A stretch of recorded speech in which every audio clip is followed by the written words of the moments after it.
Hello everyone and welcome back to my YouTube channel. Today I'm sharing a Christmas card using the Christmas lineup from Clearly Besotted.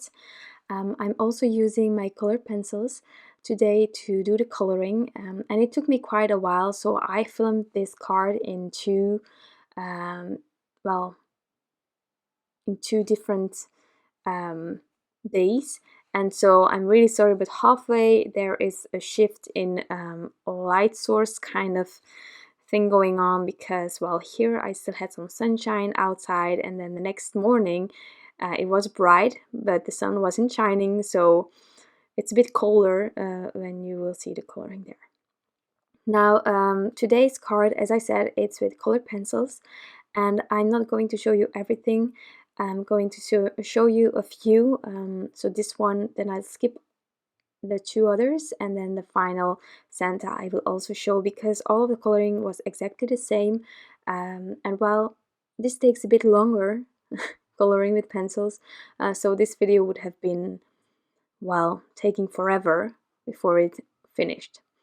Now, aside from that, when I started, actually, I already sort of messed up. Something that is quite handy to know is when you're coloring with pencils that you build up color, and I was really impatient already here, and so I went with that red inside of the white area. And so maybe I should have taken an eraser, but maybe I just was too lazy, or I just thought that it wouldn't work. So I went really hard with the white over the red. Red is really hard to get rid of.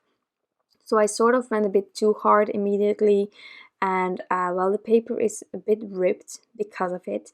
And so I was considering whether I would share this card with you or not.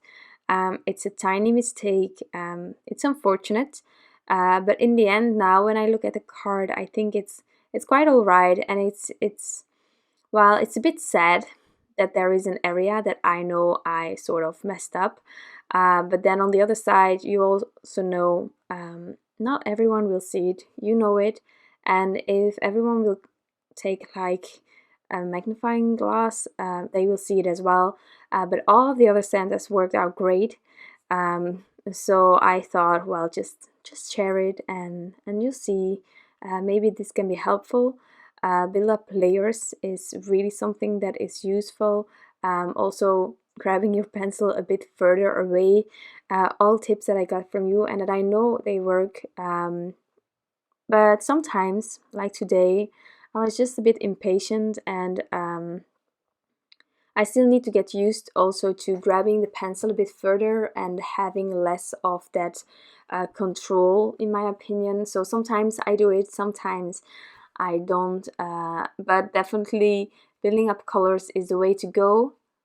But if you're impatient like me, it sometimes also works out. But I'm not promoting not building up the colors, but I must admit that here I was really impatient.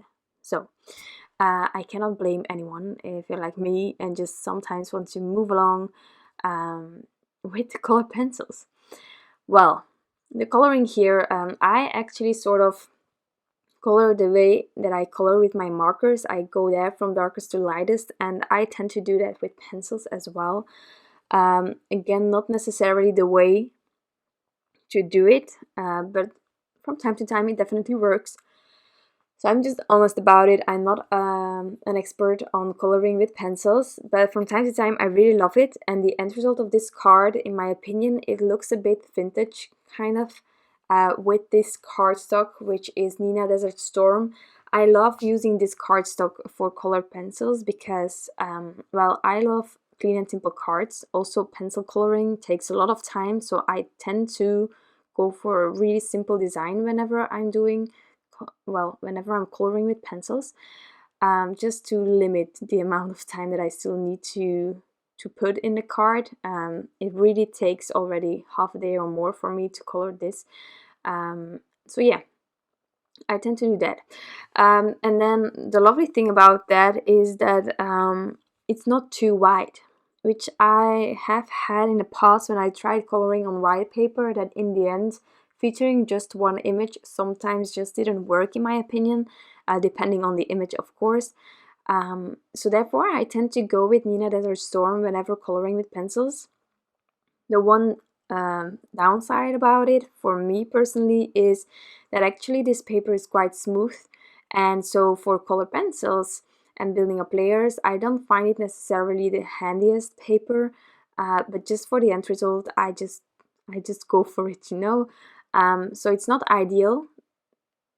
What I tend to, well, what I looked up when I started coloring with pencils was that you sort of need a bit of a texture paper to help you, and by trying it out, I definitely agree with that. So therefore, the Neenah isn't always the easiest, but I think it's worth it for the end result. So here I'm also coloring the same way as I did before, but here I also have the brown bag again, and then the green for the present, so this way you could see it all. In between, whenever my point of the pencil isn't sharp anymore, I just make sure to sharpen it.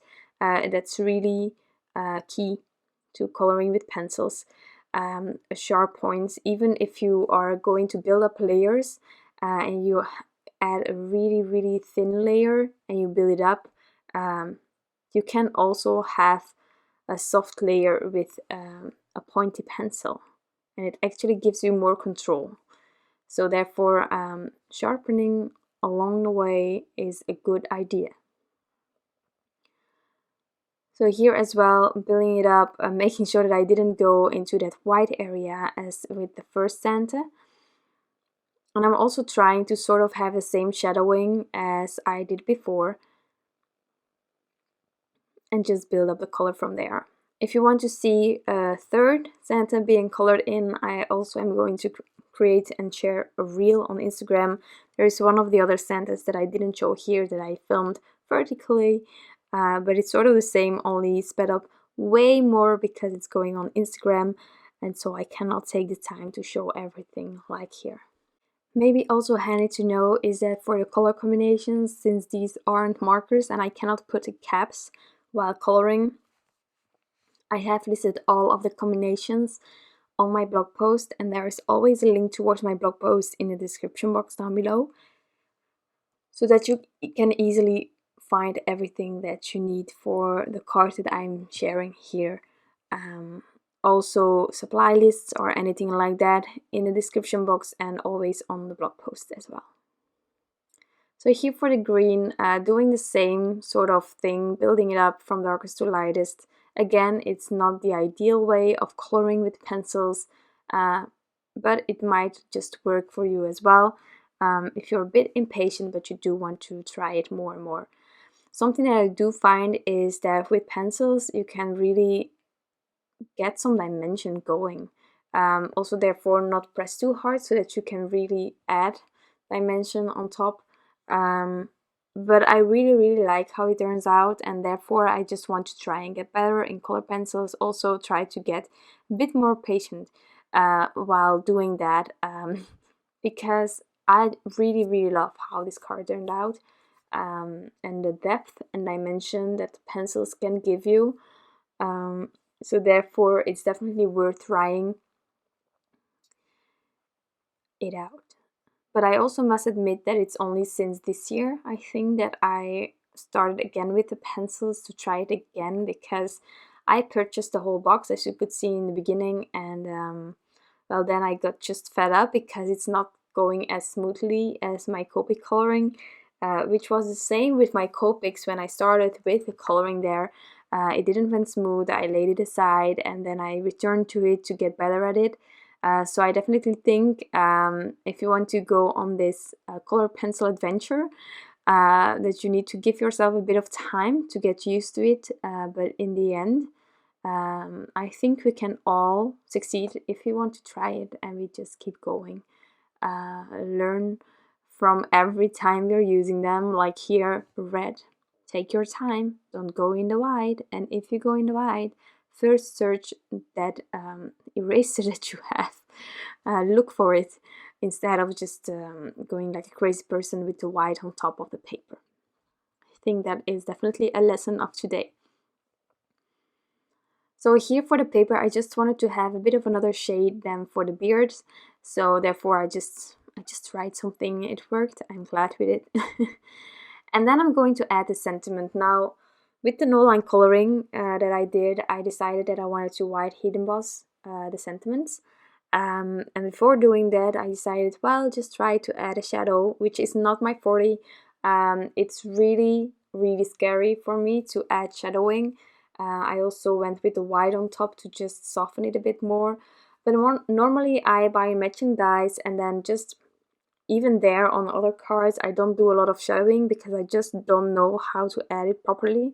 So I just avoid that. And if you can add dimension by die cutting, adding thin foam squares underneath, you just already create a shadow by the dimension added. So yeah, but unfortunately no dies with Clearly Besotted, so that's why I try to do one layer cards whenever I'm using this amazing brand. I love them, I don't like fussy cutting, and I don't trust the machine enough to do the cutting for me. So therefore, just making sure to try as much as possible to have some one layer cards. So here I am multiple times stamping the sentiment out. It's a really small one with a lot of tiny, stripes because there are tiny words in it. So I just made sure to add it and have a really good impression before adding my embossing powder. This one is the white super fine detail from Ranger.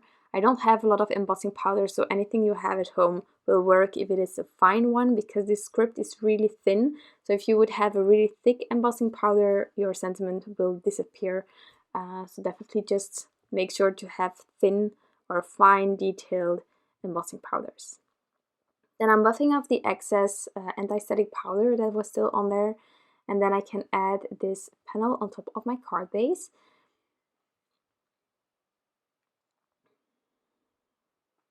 Just adding a bit more shadowing now that I know what I'm doing. I'm gonna add it just using some adhesive roller here, and then I'm lining up that card. And from time to time I have a sliver of white showing from the card base, and I'm just trimming that off with my paper trimmer. And then this card is completely finished. You can definitely add more details if you want to, or like snowflakes, really gorgeous. But I decided to keep it as is, really simple, a bit vintagey, and I just really love how it turned out.